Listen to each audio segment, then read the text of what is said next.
Hi folks, you're with Tacitus today at your Pushback channel, and thank you for joining this radio live stream. In this essay, I'd like to talk about a series of adverts that have come out there online and on TV and elsewhere, and they're also, you can see them in public buildings and even in things like doctors' waiting rooms and things like that.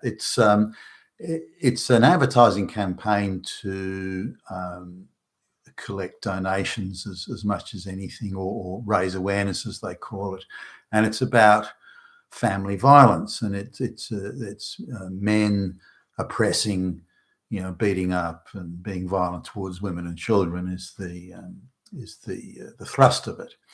And but if you look online and you look at the advert and you look at pretty much all the depictions, that it's only ever middle-class white men oppressing middle-class white women, and the white women are always, quite well-groomed, well-dressed, very well-spoken, clearly college educated, or at the very least they've done a course in dramatic speaking and that sort of thing. So but they're clearly middle class. They've got good skin, they're on a good diet, they're looking well fed, and so on. So these are the women and the men that are supposedly oppressing.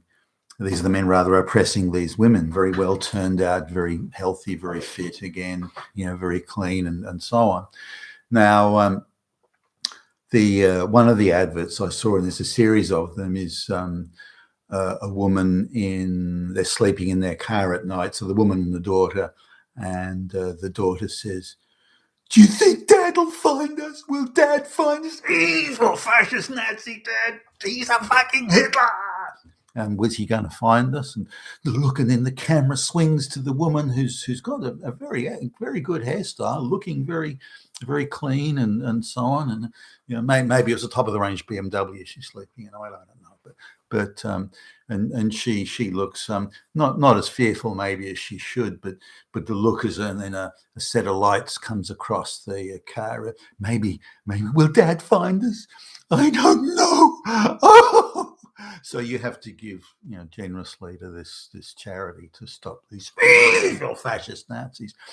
Now, why is it always depicted as middle class white? I mean, that's the ultimate target for the leftists and the globalists, because the middle class male is the biggest obstacle to the globalization project.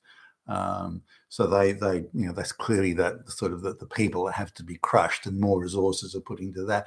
But they've got so many allies in the left, so many foot soldiers that can't wait to salivate at the thought of it. And you see this in all the areas where these people are involved. And I've seen cases in the divorce court where there's a poor penniless man who's trying to get to see his children from prison and this sort of thing, and the resources the state put into helping such a man are quite considerable.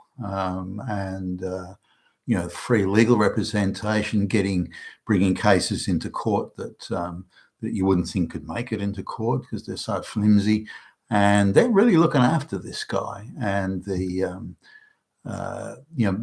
some alleged experts appear who say, well, he's pretty violent. And now this is I'm just thinking of one case. This is a guy who's like three gigs in prison for armed robbery, and quite a violent guy, and he's lived a violent existence, and yet they're really trying hard to help him. But they're bored, and they're just going through the motions and this sort of thing.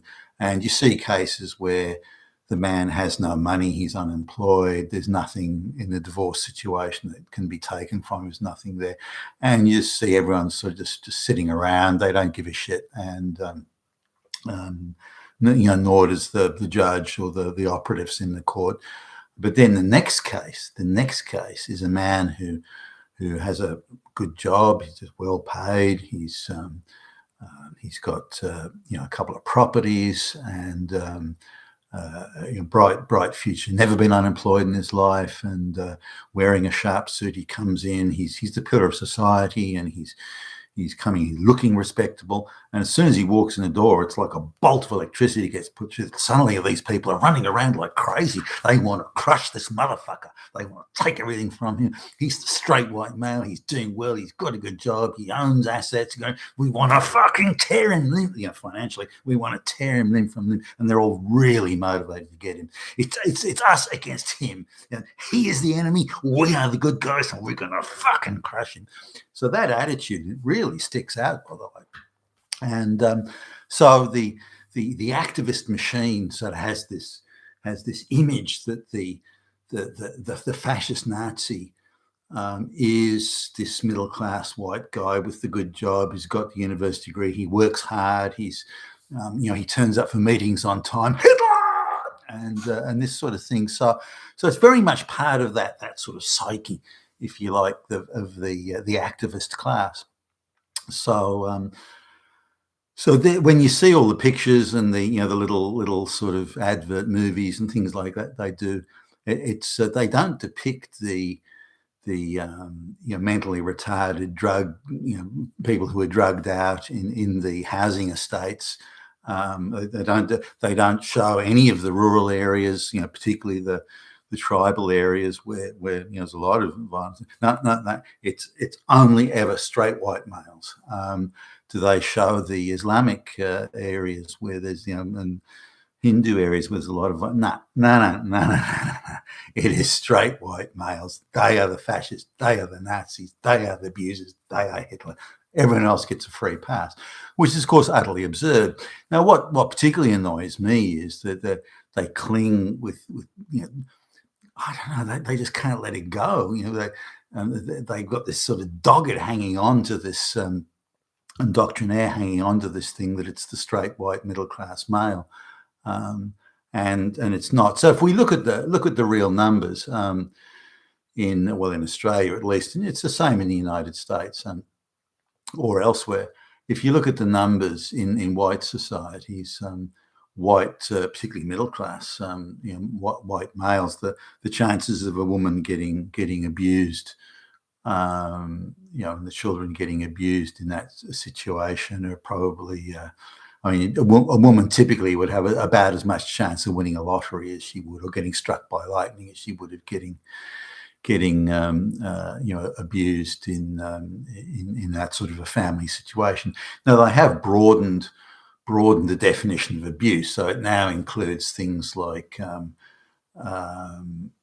on a cold winter night, if he has more of the blankets than she does, I'd say Hitler, and so they've ridiculously expanded the definitions of what constitutes abuse. So as they've expanded definitions of what constitutes rape now, so all these things, all these activist ideological things have been expanded. But even so, if we look at as in violence, actual sort of striking, and there's already laws against that. There's no need for special laws. The assaulting someone is against the law. So report it to the relevant authorities, the police. The police may not take any notice, though. They're too busy chasing misgendering pronouns and things like that. But look, in the event they make it out there, and or the event they're prepared to listen, then assault is still a crime, as far as I'm aware. Now, in Australia, at least, on or about 3/4, depending on whose numbers you look at, on or about 3/4 of domestic violence is committed in rural tribal communities. That's so 2%, less than 2% of the population make up close to 3/4 of the incidents of domestic violence. Now, a lot of these are repeat offences, by the way. Each one is not a fresh one. You might have one, two people, and there may be 20, 30, 40 incidents of domestic violence, as they call it, just amongst that couple. So the numbers are a little bit inflated, in as much as they don't reflect the number of complainants and so on who make up those overall numbers. But so that's 3/4. The next category, and I've mentioned this in previous videos, is folks from the Islamic Middle East area and so on, and then other groups. So whites as a category are the least likely, and it's quite rare. Now, amongst the white situation, the white people where it is, these are people living in the housing estates with serious mental health problems, mentally retarded, drug addicted, and so on. And there have been some instances that I've seen reported in the local paper where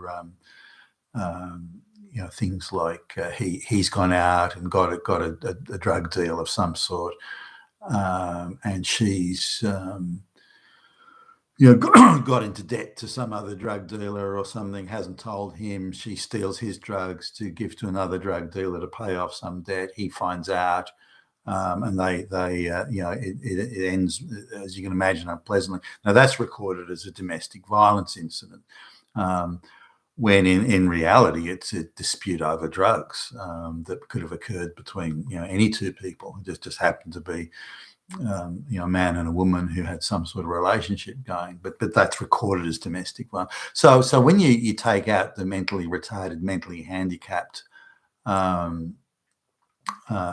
people, living in the housing estates, when you take that out, the middle class, family violence, as they call it, is so minuscule as to be irrelevant, and yet that is what they focus on, and that really annoys me, that advert, because it depicts that the issue is solely a white middle class problem, and white middle class men are the perpetrators in pretty much every instance. That is an absolute lie, an absolute misrepresentation, and a grotesque fucking untruth. You've been with Tacitus today at your Pushback channel, and thank you for listening.